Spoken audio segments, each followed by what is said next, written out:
raíz de las protestas del 2018 y la persecución que tanto Félix como nosotras, como familiares de Félix, estábamos sufriendo, tuvimos que salir forzosamente al exilio aquí al sur de la Florida y desde el 2018 estamos acá. Bueno, la primera pregunta es obvia. ¿Qué saben de Félix Maradiaga? ¿Se han podido comunicar con él? ¿Se han podido comunicar con alguien del entorno? ¿Saben cómo está hoy en día? Básicamente está desaparecido en el sentido de que después de 30 días, hoy se cumple el día 31, desde que fue secuestrado por la policía del régimen de Daniel Ortega, pues no hemos tenido ningún tipo de contacto con él, ni su familia en Nicaragua, ni su abogado ha podido entrevistarlo, no le han podido ver, así que no sabemos la condición en la cual se encuentra, tampoco sabemos con exactitud dónde está. Desafortunadamente los nicaragüenses concluimos de que cuando hay un arresto como el que ha ocurrido, un arresto arbitrario, los detenidos son llevados a la cárcel de auxilio judicial que comúnmente conocemos como el Chipote. Así que pues creemos que ahí los tienen tanto a Félix como al resto de los presos políticos. Pero como te reitero, Santiago, no sabemos con exactitud, no hemos tenido una comunicación formal, oficial, eh, que nos permita verle. Así que mientras tanto, yo insisto que él está desaparecido y por supuesto temo por su seguridad. Debe ser terrible en lo personal sobrellevar esta situación, la suya y la de su hijo. ¿Usted le ha comentado a su hija qué es lo que está pasando con el padre? Fíjate que ha sido inevitable que ella esté expuesta a la información. Obviamente comparto todo el día con ella y estoy en reuniones y en llamadas y pues es inevitable que ella logre escucharlo. Sin embargo, fíjate que Félix y toda la familia sabíamos de este riesgo y la noche antes de que él haya sido secuestrado, tuvo una llamada con Alejandra y él todos los días la llamaba para saludarla, para saber cómo estaba, para decirle buenas noches y ese día él habló con ella y le dijo que papá iba a estar en un lugar donde no le iban a permitir utilizar el celular, pero que supiera ella que podía leer todas sus cartas y que le mandara mensajes porque los mensajes sí los podía leer. Entonces Alejandra sabe que su papá está en este lugar, que ella describe o se imagina según lo que comentamos, es una casa y esto, yo creo que la visión de los niños es impactante en el sentido de que ellos siempre pues sacan sus conclusiones y te comparto una anécdota con Alejandra que me decía mamá. Y a mi papá dicen que no le dan comida porque desde hace 15 días Santiago no les permiten a los familiares entregar comida. Y entonces yo le decía, no, si está comiendo tu papá, lo que pasa es que ahí, a donde está, le digo yo, solamente le dan arroz y frijoles. Y entonces ella me dice, ah, bueno, pues entonces mi papá no tiene problema, me dice, porque la comida favorita de mi papá es arroz y frijoles. Entonces yo, o sea, cuento esto como una anécdota porque ella tiene, ¿no? Esta percepción de que su papá algo está pasando. Obviamente tiene 7 años, va a cumplir 8. eh, no comprende pues la magnitud de las implicaciones. Además, como ella escucha de que menciono a Juan Sebastián Chamorro, eh, con su esposa compartimos la defensa internacional de nuestros esposos, menciono a doña Violeta Granera, menciono a Tamara Dávila, a Suyen, etcétera, que son nombres que ella reconoce. Entonces ella me dice, mamá, mi papá está acompañado, ¿verdad? Con sus amigos. Eh, entonces son un poco, Santiago, te comparto de esto que a Alejandra le toca vivir. Obviamente hay noches en las que ella se despierta y llora por su papá y me dice, mamá, ¿cuándo voy a ver a mi papá? ¿Cuándo voy a hablar con mi papá? Y le recuerdo, ¿te acordás que tu papá te contó de que no podía tener celular, pero acordate que le podemos hacer dibujos? Entonces, eso es una manera como ella expresa cómo extraña a su papá a través de dibujos. Son impresionantes los dibujos. O sea, ella visiona, ¿no? A su papá como alguien que está trabajando para liberar a Nicaragua, así como ella lo define, y que por esa razón su papá no puede estar con ella. Entonces, sí, pues es bien complicado. Ese es para mí, en lo personal, una de las partes que me detona el dolor, ¿verdad? De cuando tengo que asumir la situación de Félix delante de ella, o su mamá, por ejemplo, que está también con nosotras aquí en el exilio.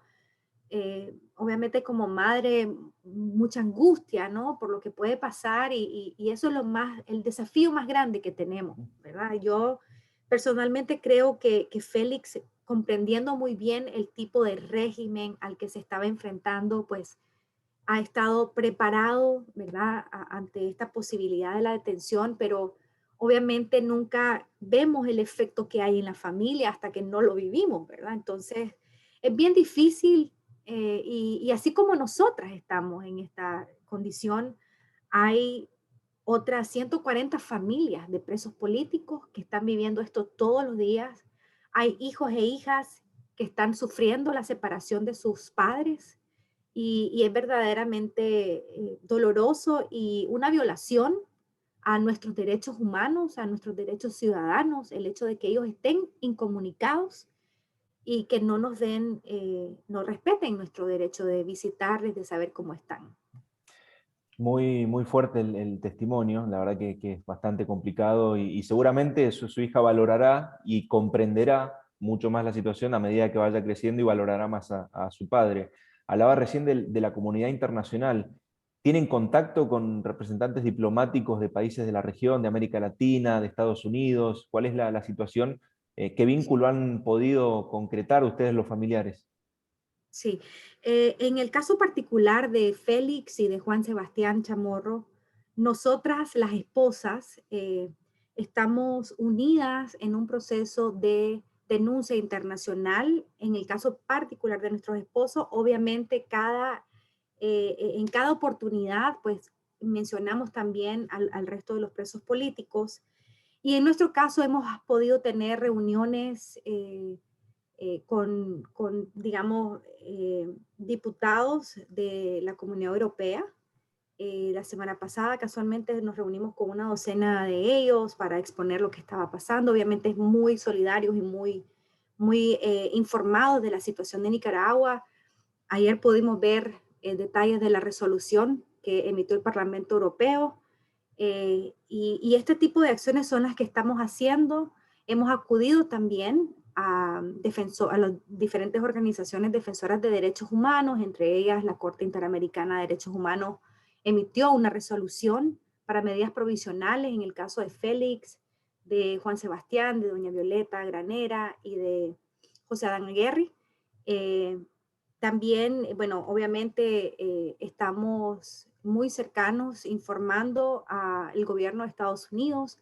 Hemos también hemos presentado, digamos, los casos de Félix y Juan Sebastián ante Naciones Unidas con la Relatoría de Derechos Humanos. En fin, estamos tocando todas las puertas que estén disponibles. Asimismo, hemos sostenido conversaciones ya con embajadores de la región, que también creemos que es muy importante porque Nicaragua obviamente no está aislada, y cualquier efecto que hay en el país termina repercutiendo a los países de la región.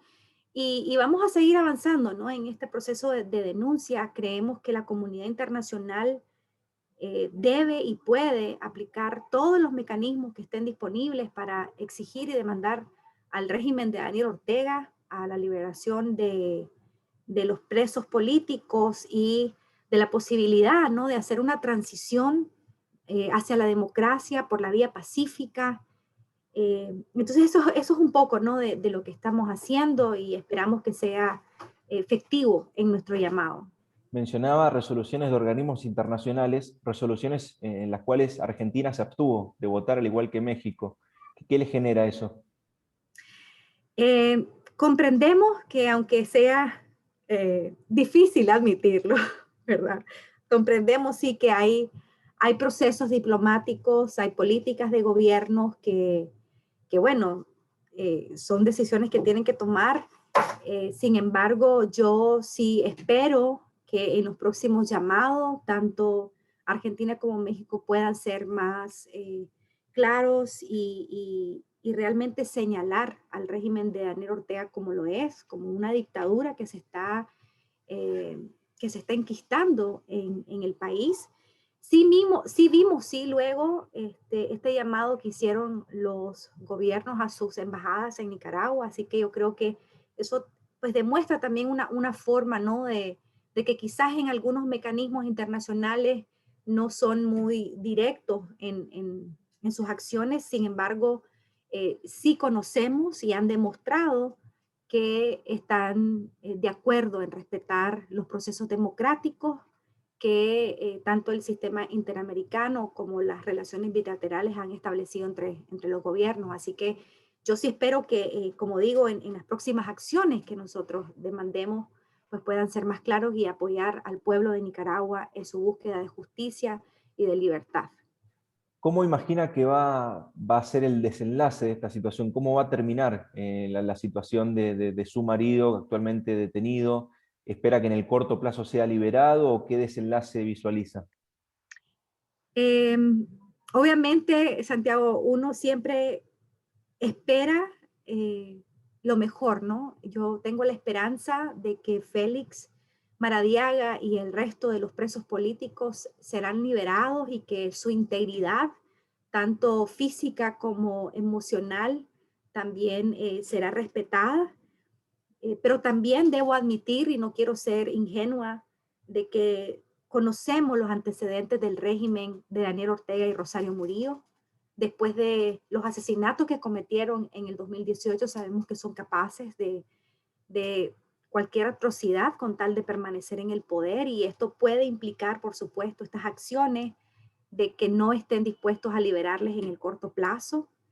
Pero sea como sea, creo yo que cualquier comentario puede ser nada más una especulación, no, no nos podemos adelantar a los hechos, pero sí, pues yo todas las noches como persona creyente oro a Dios para que realmente esta liberación se pueda dar muy pronto y que el régimen de Daniel Ortega comprenda que no puede seguir haciendo caso omiso al llamado de la comunidad internacional y al llamado de sus propios ciudadanos, quienes demandamos el respeto a nuestros derechos humanos.